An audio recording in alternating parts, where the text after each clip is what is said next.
firstly welcome the moderator of this session, Dr. Peng, Emeritus Professor of Department of Communications Engineering, Yuan University. Please have a seat on the stage. 掌声欢迎我们的主持人。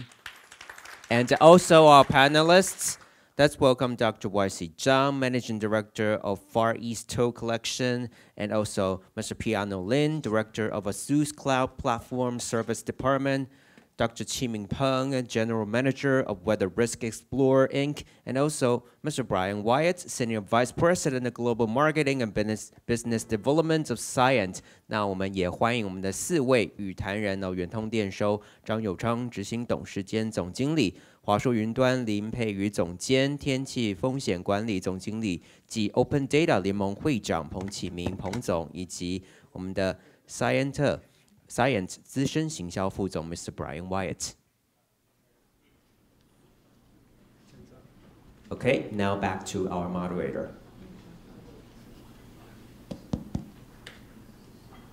Okay, this honorable guest, my old and new friends, I'm really honored and privileged to serve as a moderator for this session.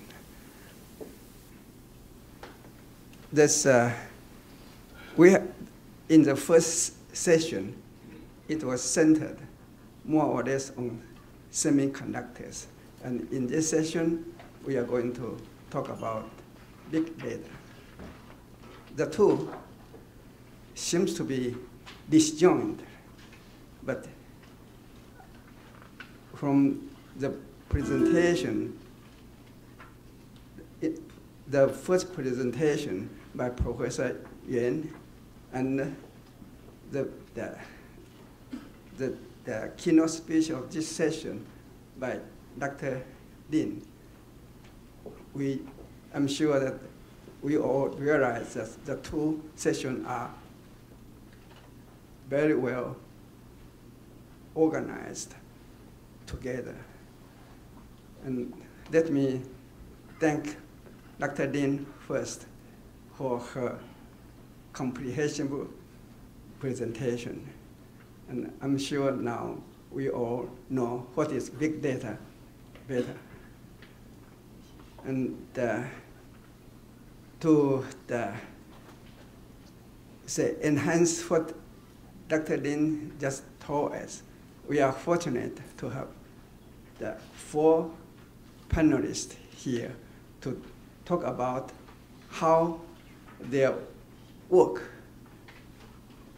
are related to the big data. And this, whatever we do, the ultimate goal must be good life. And by good life, we should have a smart home, we should have a smart city, and we like to be able to move around. And while moving, we like to know what kind of weather we are running into. So today, the whole panelists are organized with the goal of good life. And the first one is to talk about the transportation. That will be Dr. Y.C. Chang. Y.C. has the training in transportation, engineering, and management. And he was executive vice president for a telecommunication company. So he has the transportation and communication, the background. And with the two together, he is funding the president of the company called Far Eastern Electronic Toll Collection Company. And he is going to tell us how he can know where you are. Okay. And here, Dr. Chang. That's okay. That's a serious question. I don't know where you are. And I think I'm Professor Peng, and I'm very excited to have the opportunity to share a project in Taiwan with you. I know we are looking for design for tomorrow. And I know India also interested in doing not only ETC as well as the smart city and intelligent transportation, everything. And I'd like to share the project with you, which is running in Taiwan. My time is quite limited, so I'd like to use some slides so that I can effectively use my time. I presume it's 10 minutes, okay? So I think everybody understands that people are looking for the electronic toll, not only in the highway as well as the congestion tolling. And the town has went through 10 years, which is 10 years. Right now we are running a multi-lane free-flow project. And I'd like to highlight with the last 2 decades, the ETC evolution. If you look at I hope how this is working. Excuse me for standing here. And this is, I call it the ETC 1.0. This is a toll booth space. And it was also a stop and go applications. When driver approaching the gate, he has to stop and pass his smart car, and so that the gate can open. 这是怎么不找？啊？哦，到这边才会动的。Okay, come here. So, okay. 哎，我全部都跑回来了。哎，他车子不动，他车子还真的是不动。这1.0啊，我希望它是动。Oh, now this was happening, and 这个车子不动啊 ，traffic jam. That's not here.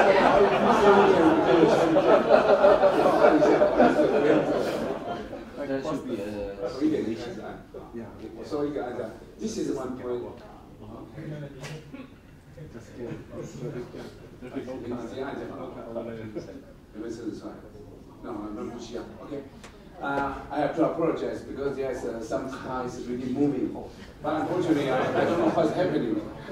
So I like to 回去一点点，有没有时间的？好 ，this is the way it looks like. It's ETC 1.0 is a boom in the toll gate. When the car approaching is to pass the car so that the boom will open. So that's 1.0. And then the 2.0 is some place happening in mainland China or some different countries. And they can use the store gun to pay and toll. It's approaching the gate, and it sends the devices, and then the gate will open, and the car will be passed through. This is 2.0. And then the first day when Taiwan doing the ETC, we don't have the gate. We call it 2.5 applications. And then with a single lane free flow applications. And then Taiwan per NG based ETC was happening about 10 years ago. But everybody talking about big data. With this application, is nothing related to big data. And Taiwan is starting from this year. We migrated into this case. It's a multi-lane free flow. Right now, we are installing 319 gantries across the islands. Every day, we are running 14 million transactions. No matter car has a tag or no tag, it's running smooth without any speed reduction or deduction. I was told that India also decided to adopt the RFID as a national deployment of the ITS. So that's I'd like to take this opportunity to share with you. This was happening here in Taiwan, and we are using a sticker tag, RFID. And right now we have 94% of the penetration for the whole island. We have 7 million cars in Taiwan, and right now we have adopted up to 94% of penetration. In other words, every car driving along the highway number 1 and number 3, we are able to capture with 40 million transactions every day. With that, we are able to charge with a total space, with a distant base, with a different timing, different time, different zone, different charging algorithm. So it has been 1 year anniversary coming end of this month. And right now, this is the first case I would say that the biggest RFID all over the world. And with that, I think we are set a foundation for smart city with the ITS. Because as you might know, that in Taiwan, everybody has a smartphone. Everybody has UU car has a smart card on his hand. And rather, each car has an identity. Each automobile has an identity. With these three combinations together, I think we are able to work together, to innovate together for the future application with future innovations. So I think this first of all, I'd like to introduce this project with you. And this is a case of how it look like. I'm not sure whether you have the time to take a look of our highway. It was really, really fantastic. Because before last year, we had the toll booth. All the cars has to stop and pay with a coupon or a cash or with some ETC combination. But right now, no matter you have tech, you don't have a tech, you have money, you don't have money, you just drive as free as you like. And then we are collected every day. And we manage the 14 million transactions every day, including the banking, including the clearinghouse, everything is integrated properly. And we are reaching to 99.999 accuracy. This is almost similar like the telephone finite requirements. So with this, I would like to share with you, this is a user innovation project with the capability of Taiwan's ICT capability. We work together, including the civil engineering, including the conjunction, including system integration, including the user requirements. And with these 10 years, we developed a state-of-art, the first worldwide RFID application, we set up a foundation for ITS, as well as the future smart city and a smart application and smart living. Okay, so this is architects, how it look like. For some city, it's quite interesting to adopt our solution for their congestion tolling. Like Indonesia, they are looking for, Jakarta has a congestion toll. And they found out this solution is very, very, very useful and very adaptable to their applications. Because you are looking for the ETC 1.0 or 2.0 is toll booth based. It's impossible to conduct a congestion toll. So the some city like Peking, like Guangzhou, like Thailand, they are so congested. So they are thinking of using the congestion toll. So this is the architecture how we look at. This is again, this is a originally innovative project. This is nothing involved with the traditional ETC vendor.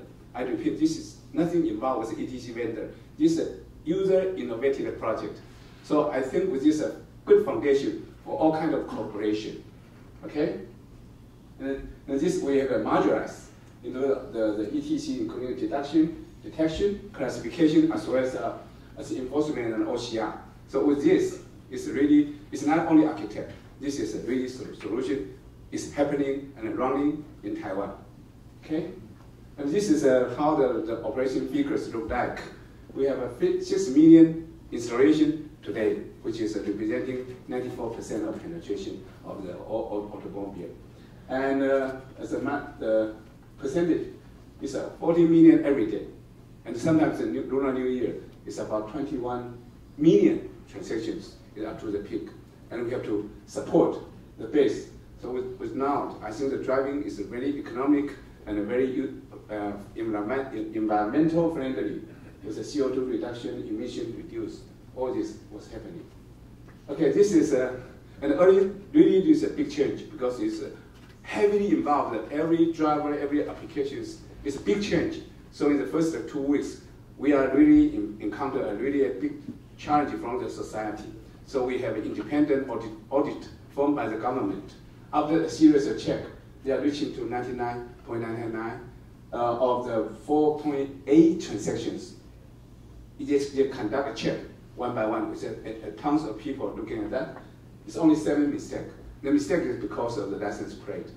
because some license plate is really, really ugly, and it's difficult to handle by the system.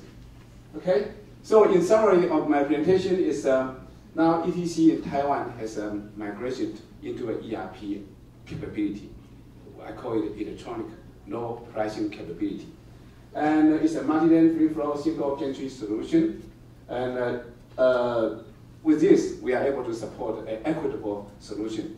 I think the good thing of this is that we are heavily penetrate our customer in about 2 years' time. We spent 10 years to use OBU, OBU, and a smart card. And however, it only reached to 1.5 million customers. But with 1.5 years, with the sticker tech applications, we are able to reach to 5 million, and now it's 6 million applications. So the penetration is just like this. With this, I think that's a very good foundation for the smart city or the ITS applications. And with this, I think it's a good solution for a package of all kinds of domains, including civil engineering, system integration, including detection capability, including the SI. All these are able to support. And the flexible charging capability is by time, by zone, by distance of compilation above. That's very important for the smart city. And the most importantly is availability has to support 24 hours, 365 days, never stopped. With our design, we are able to support this kind of level of service. So I like to take this as a sample of the foundation. I think innovation is collaboration itself. However, I do believe that the champion of the project or the solution will be a key for the innovation happened. Everybody cannot say, I have this, I have that, I have this, I have that. However, if you don't have a champion project or champion solution, the innovation is just going everywhere. So with that, I will end up with my presentation. Thank you for attention. Thank you.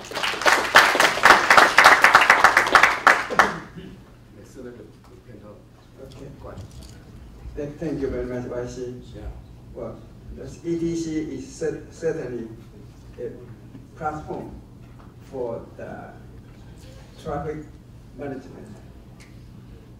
But I believe it may be more important that now there are so much information in YC's hand.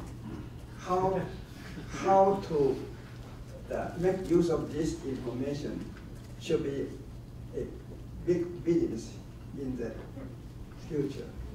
Let's think about it. That's the second panelist is Mr. Lim Pei. That's actually we first invite. Actually, it's both. That's Dr. Wu to join us. But as you know that we have a new government installed the day before yesterday, and Dr. Wu was called by the Premier's office for help.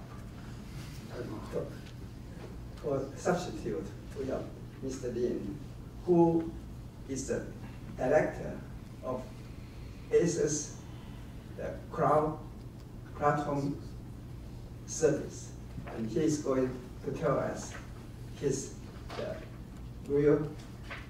experience. Mr. Lin. Thank you, Professor Peng. As you know, since the chair is very comfortable, so I would prefer to sit and share some our experience on big data related projects. I think ASUS Cloud is our core product is a software-defined storage technology, and we provide this technology to ASUS to serve their end users who purchase ASUS devices. This is our first focus on the market, and because we accumulate some experience on the data process, so we can handle different types of data, including the object storage, including the non-structured or structured data. So I would like to share two examples that how we deal with such kind of large amount of data. The first one would be the cooperation with ASUS IT department. They have difficulty to handle the firewall logs. As you know, per day in ASUS environment, they will generate more than 100,000 records through the firewall. And the format would be in file format. It's really hard to handle such kind of large information. So typically, traditionally, they need to apply for those files, and dealing with those files more than 30 minutes to 1 hour to get some useful information. So cooperate with ASUS Cloud, we use some indexing technology using Solr and some visualized tools. Then they can shorten their process in 3 minutes to get some insight from those data. And more than that, we can aggregate not only from the firewall, but we listen to some port, which is really some semi-structured data. So they can aggregate, collect information from multiple server, some firewall, some router, and to get centralized information. So it will shorten their process to handle some abnormal situation. So in this first example, I think what big data can provide to enhance some efficiency for very traditional work, but to handle such large amount of information, amount of data. And then the second example would be the management for the devices. We call it AO help. We cooperate with motherboard and the notebook department. They would like to know the situation, the performance for those devices they sell all over the world. So we implement some software inside, and then we can collect those information from notebook, from motherboard. So those information can provide to customer service department, or even those PM product manager. They can realize the performance for some elements in the device. And this is the project just kicked off this year. So we are on the ongoing process to collect more data, and we find that it can give us some insight to predict or to provide better service to the end user, and also to help the product design team to have more better control on the choice of the suppliers. So I think these are two examples that we deal with large amount data with some domain intelligent insight. So for big data, this topic, I think in another term to describe big data is the intelligence with large amount of data and to use another way to deal with those data. So that's what we can provide to this domain. So thank you very much. Okay, thank you, Mr. Lin. There's Dr. Lin in her keynote speech emphasized actionable items, and we are gratifying to see that ASUS is indeed in action for the big data. Now, the next one will be talking about the weather. We know that everybody talk about weather, but very few work on it. And here we have the Dr. Chi-Ming Peng, who is a founder and president of the WeatherRisk Management Corporation. And he is going to tell us how the the weather information can help the business. That's Dr. Peng. Okay, thank you, Professor Peng. And my name is Chi-Ming Peng. I am a WeatherRisk. And weather is kind of open data and also big data. Okay. And however, I was talking about what the open data status in Taiwan. And the first beginning, I was asking you, do you know open data? No. For example, this morning, 8 o'clock, my mobile phone get a message. One of Taiwan reliable chef or cooker, okay, was taken picture by one magazine. And 3 p.m. and she had a press conference and interview. Do you know what did he say? Just go to the motel, lips to lips, just kiss. So this is the biggest topics issues here in Taiwan today. Okay, maybe this evening we can dinner. Quite interesting about that. Nobody, do you believe that? Or? No. I'm wondering, is it open data? Open data. No. It's gossip, not open data. Okay. What is open data?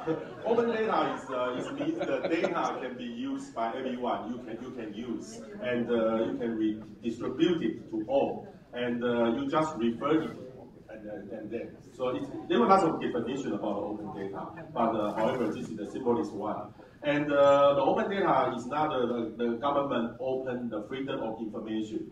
It's for example, PDF file or the file on the website is not open data. The government should open all the data for free. And in about 2 years ago, our Minister Chang, he's from Google, and his team asked me, okay, your weather company is open data. So 2 years ago, I just know what is open data. And he asked me to organize the Open Data Alliance in Taiwan. So that's what I did. It's a volunteer job. And open data is a beginning. I think the recent beginning is from Obama. President Obama asked every government should open the API. It means open the data. And why Obama want to open the data? Because it's a kind of government revolutions.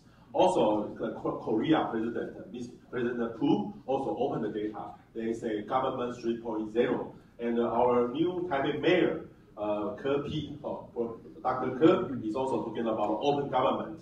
However, it's not really open data. It's just a kind of a new sentence about the open government, new government.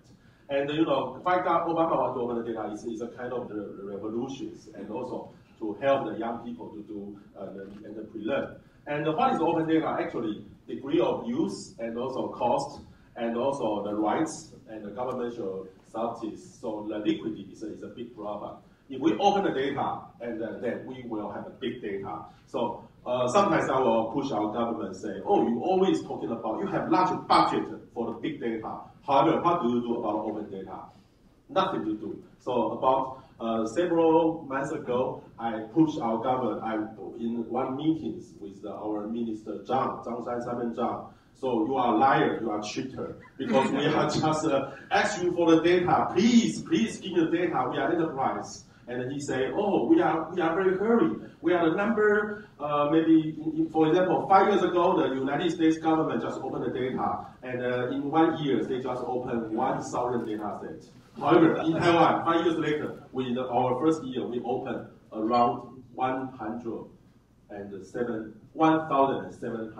So we are better than US. So it's not. I think it's not right. So I argue with them about that.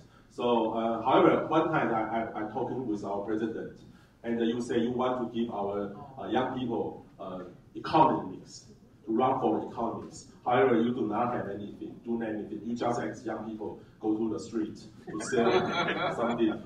And so open data is very important. And what's the value of open data and big data? So the value of open data is just very limited for open data. However, after the open data and the decision of the open data will be very huge.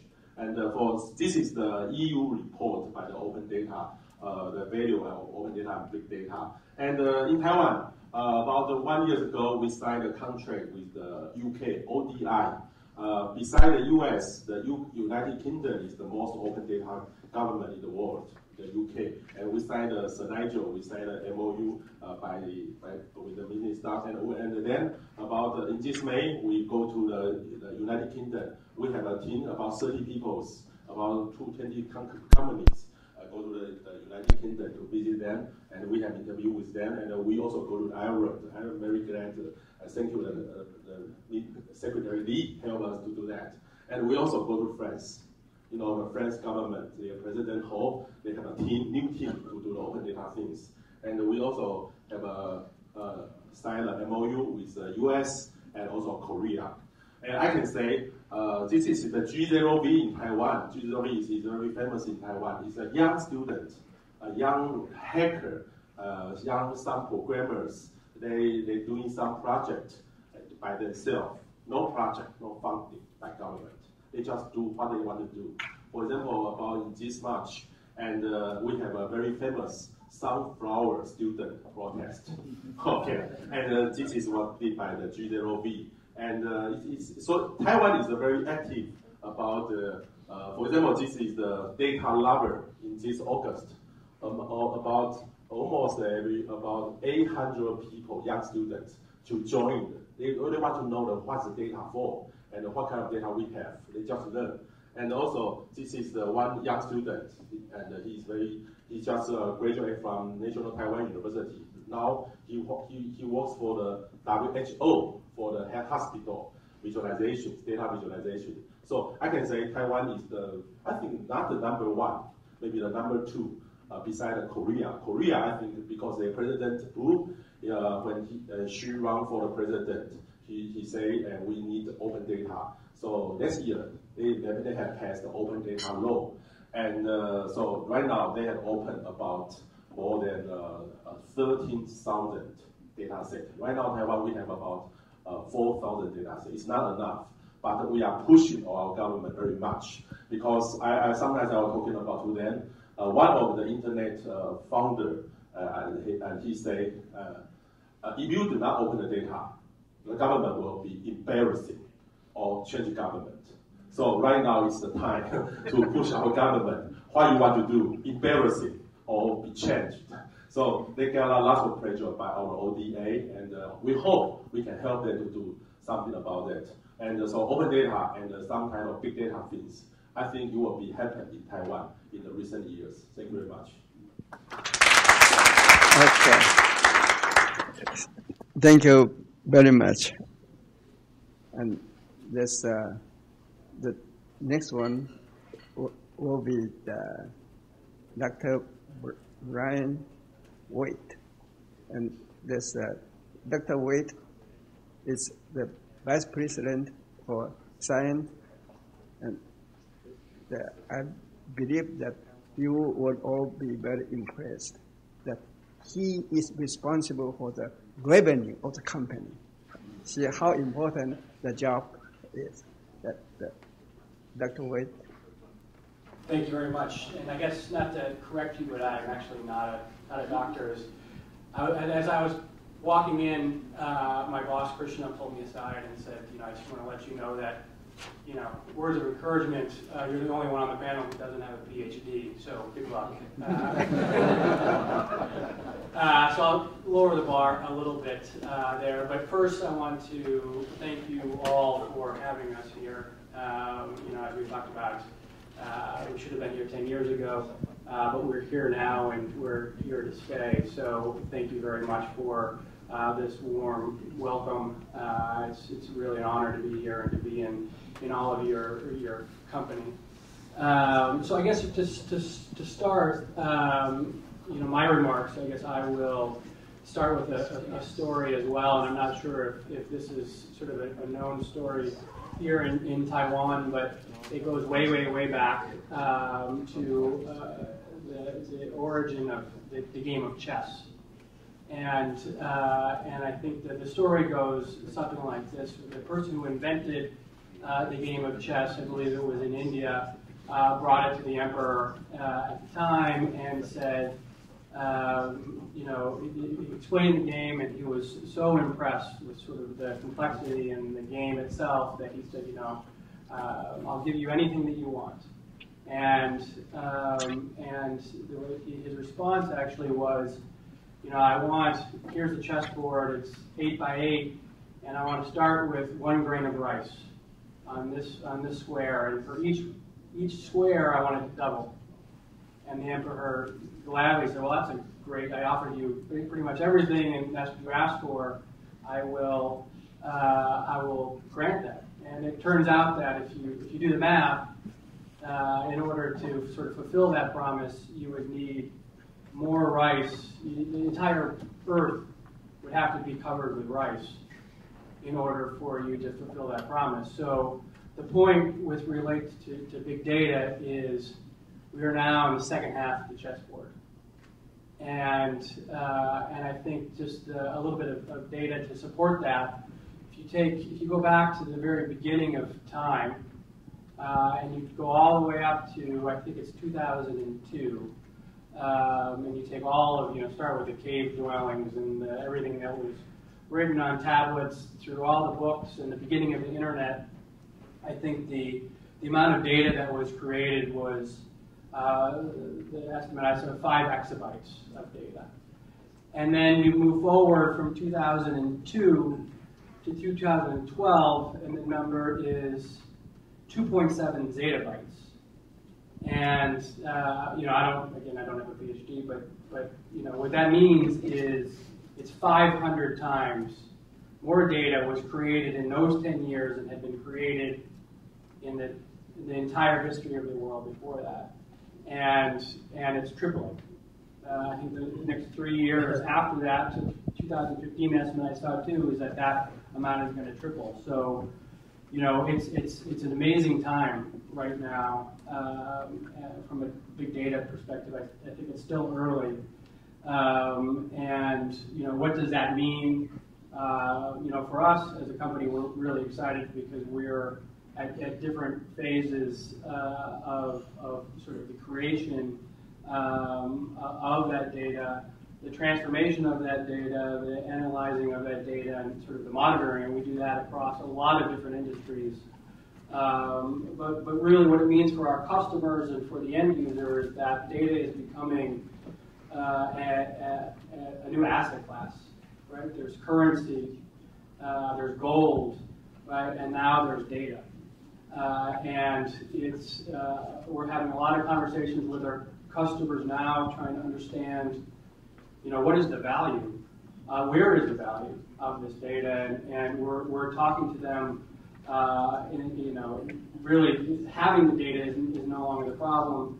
Storing the data is not a problem either. The cost, there's this concept of the race to zero. I don't know how, ASUS is dealing with this, right? But in the cloud storage world, Amazon, so it's basically storage of data is a race to $0, right? It's going to be free in the future. So the storage, it's really how do you get the insights out of it. So it's taking this 2.7 zettabytes or 10 zettabytes or whatever it is and distilling it down to kilobytes, right?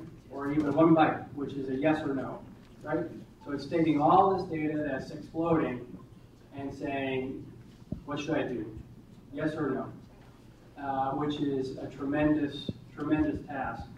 And the conversations we're having with our customers, we actually made an investment and acquisition in a company that's now called Cyient Insights that does that and goes to our customers and the broader market. And the majority of the conversation we're having now is, we have all of this data. What does it mean, and what do we do with it? And there's a lot of unanswered questions out there, but that's the challenge, and that's the opportunity. So I guess just a couple of examples or case studies that we're seeing with big data in insights. I guess I'll go back to what Dr. Lin said earlier. Mentioned Alibaba was one thing, and I saw an interview with Jack Ma, the founder of Alibaba, who's fascinating, by the way. if you ever get a chance to see him speak, I don't know, definitely on YouTube, but it's really interesting. One of the things, he has 500 million users, and he said we're probably, one of the insights that they've gotten out of all this data is they're one of the largest entertainment companies on the planet.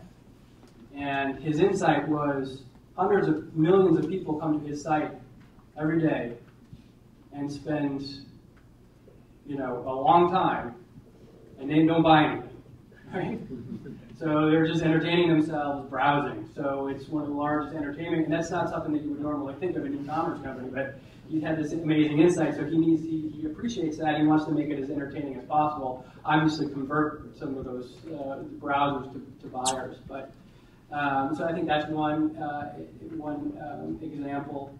Another example that I heard also in your slides was a mention of Foursquare, which is an app you can go around, you can check in, and sort of the Internet of Places.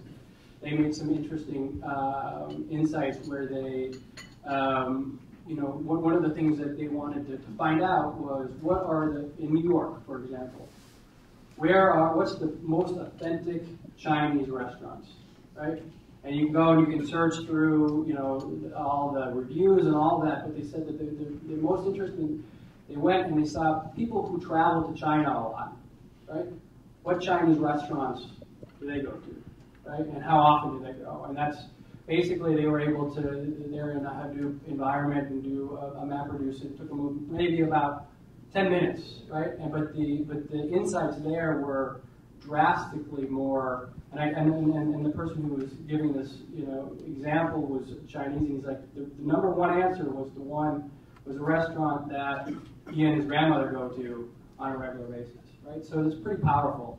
I think from our customers examples, TomTom, who I know Morris is here from TomTom. We do a lot of work with TomTom, and they've been a customer of ours for over 10 years, and actually we do something like 80 million updates to their map data a year, and so that's obviously a large data set. But when you sort of distill it down, back to what I was saying before, the value is when you get down to that one.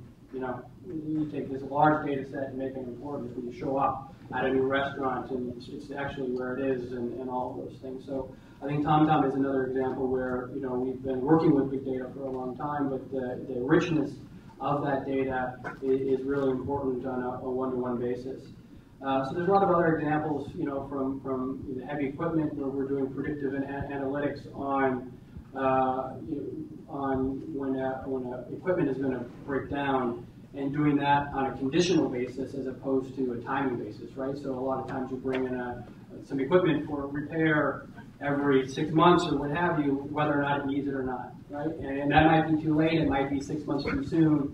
So being able to put the sensors on the equipment in order to gather that data up front is important. So I guess there's a lot of examples, and we can. I think I'm running out of my time, but we can definitely. It's pretty exciting, and we're happy to be a part of this exciting time. We're happy to be here in Taiwan, and as I mentioned at the beginning, better late than never. But thank you again. Okay. Thank you very much. The time is running late, but since this session start late, we can afford to spend a few minutes for some interactions. Let me invite from the audience any question or any comments. May I have some good comments about our moderator's question about whether you have a huge amount of the data in your system. Are you ready to open to the society or to the public or what? I think everybody is quite interested to know the problem. And the questions. I think basically is transportation information has involved with the personal information, involved with the car license, has a mobile phone information, as well as its tracking information. So it has some level of sensitivity. So in principle, I think my philosophy is of course, we are open for everybody to develop with us. And the key is you have to figure out what is the service model, what is the business model you are going to achieve. With that, we are able to sit down together to develop all kinds of algorithm or open approach for your specific requirements. This kind of analogy, like I am ready to open my house to you.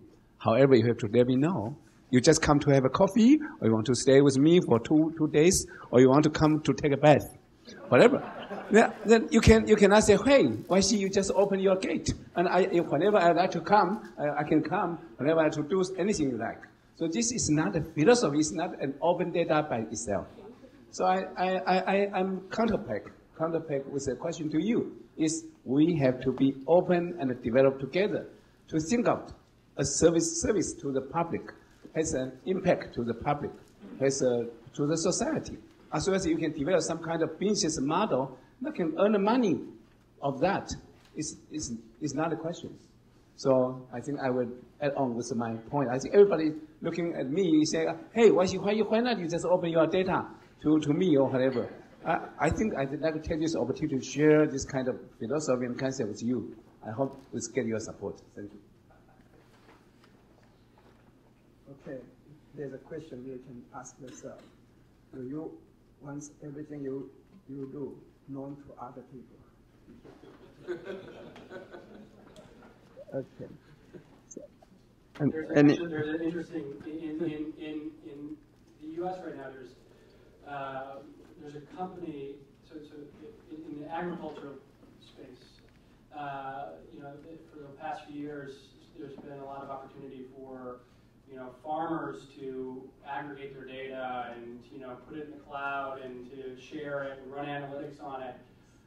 But the pendulum's kind of swinging back a little bit. There's actually a customer of ours, but they have a platform. It's Casey Holland. They have a data platform, and there's actually commercials that are being run fairly regularly where the whole point of it is that your data is your data, right? And they're not going to share it with anybody. And it's pretty adamant, and you can tell that it's based on a very strong reaction in this particular community that they don't want any of their data. So there's a business opportunity there as well, kind of the opposite of open data. But I guess the point is we have to be careful. How we treat people's data and whether or not how people are going to react to that and make sure that they're involved in the decision of how their data is being used.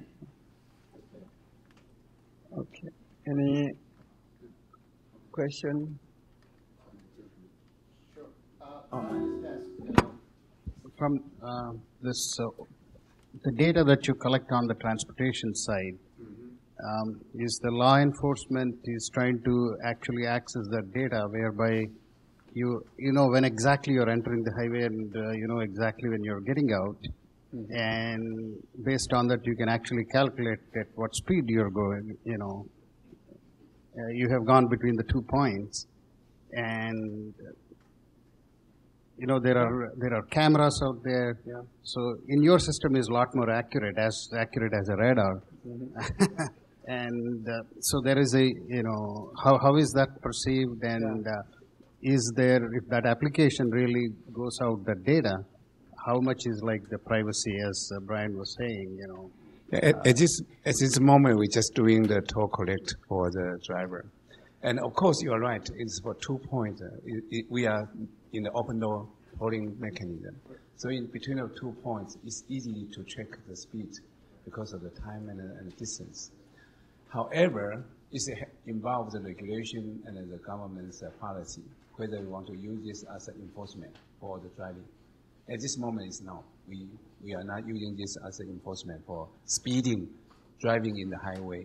Although it's an easy job, however, it's not even touched in this society.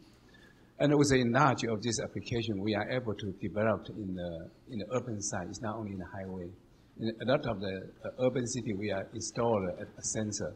Don't forget, we are adopting the technology. It's a global standard. It's ISO 18000. It's not proprietary technology. So with this, I think everybody in the society are able to use this platform to use our e-tech to detect the intersection of the every load site, so that the government are able to predict and to forecast the speed to doing the traffic management, etc., etc. That is happening in this society. And of course, in other other area, which is parking. But the parking is very convenient while it's driving in and driving out. It's very convenient. Unfortunately, it's not involved with cash flow. Our government still has some concern about the cash payment. I don't know why, but it's still in discussion with the government. But people are expecting to see that since they have a virtual account, we have 6 million virtual accounts on their hand. It's very logically to use in and out with the time and something. So in and out of the garage will be a very simple job. That's happening. All these are related. And like the danger zone, we have some area like the riverside. Sometimes the typhoon is coming, and then the water will be flow out, and some of the car is not notified to drive out in due time. So that with this system, we are, with the permission of the driver, we are going to give them a warning with their smartphone, say, please come to move your car because of the water is coming up. All these kind of applications are related. So with this kind of application, we are very excited that we have a platform. So with this, I think we are happy to share with our friend from India, because I know you are very smart. I think 3 years ago when I decided to use the RFID, I read your article from the government. The whole Indian government is decided to use RFID. That gave me a very encouragement, you know, because by now there's no application, very mega application was happening before. So when I look at your your white paper, I believe that India has decided that the whole country is going to use the RFID. That gives me a very high encouragement. So I think the application is doing so. So it's nice to have a sharing experience with you. Okay. Any other? And you know, this noon I got an email from our Vice Premier, Simon Chang, and right now, you know, in the beginning he was our CIO, CTO in Taiwan. Yes, and however, because our previous premier and say we will be Vice Premier now, and now change to him again. So he write an email to me, what kind of the data set, most sensitive data set you want. Mm-hmm. So for example, I may write to him ETC data set. Because you know, in the ETC data set, our another department say, oh, it's illegal. No, just like a ball kick from each department. So I do not have a response about that. So right now, we plan to have some of the sensitive data, for example, ETC, transportation, or healthcare data, or criminal data. I'd like to respond to your questions. Basically, I'm happy to work with you. ETC is very sensitive. It's involved with the privacy of every individual. So as I have to reiterate, we have to sit down to think what is every like. Like our CIB, I can share with you with the public, is the CIB is account with the criminal cases, and we create a platform on the top of our system. With that, we have a very, very strictly disciplined to access the criminal cases that can help our government, the CIB, to trace, to follow. To the criminal case is very short. The camera all the time recording. Yes, it's happening. But we set up a rule, set up a platform on top of our system to protect the general public. So that has to be happen. So I think I have to reiterate again. Yes, the opportunity is there, but the most importantly is we have to sit down to do. Okay, if this is a public asset, public interest, if this is good for the society, if sometimes of course I will more than happy to support the society to do something with security and some of this.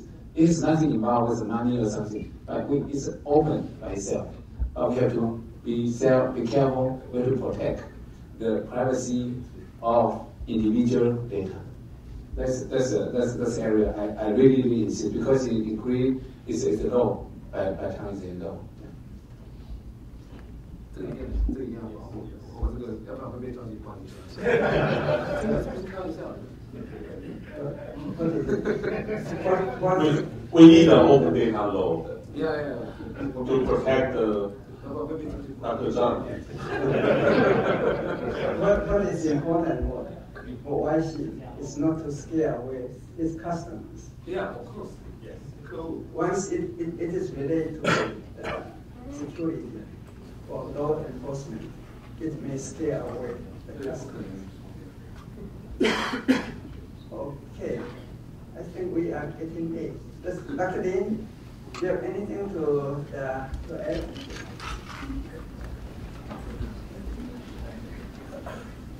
Thank you. I think this is a very good discussion, especially touching not just the value of big data, but also the privacy and the security issue. So I think that's really the prerequisite.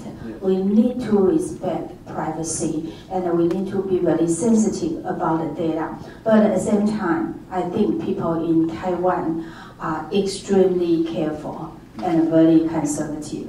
And I just wanted to remind all of us, we still can do a lot using, open data and the data within each company to discover new insight. And that can definitely help. We think about we have using whatever innovative approach and collaborate with each other. Please do not let the privacy and the security issues, stop your effort in big data, because it will be a shame for all of us. And I just wanted to do some advertisement for Taiwan, right? In Taiwan, I think a very high percentage, I don't know if it's 80% or 90% of the high school graduates went to college.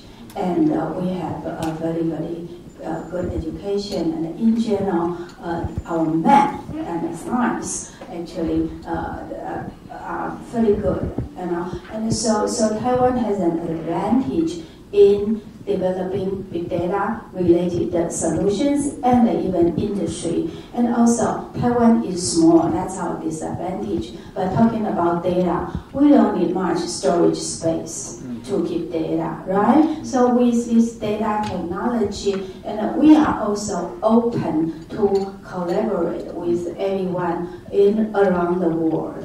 And I really hope Taiwan can develop and also because although we are small, the good thing about that is that within 1 hour or 2 hours of driving, we can reach all kind of people, because big data area is about really collaboration. And it's challenging in the sense that you need people who understand big data, who has the insight. So that means you need to have business people working with analytics people, math people, but also working with computer scientists, right? So you need people with different skills. And normally in a large country like the US, when I was there, it takes me a day to fly from east to west to see a CIO or CEO. But in Taiwan, easily we can get all kind of people together working on the same problem, solving the problems. So we do have an advantage here in terms of getting different kind of people together. And I think since we have friends from India, we are very open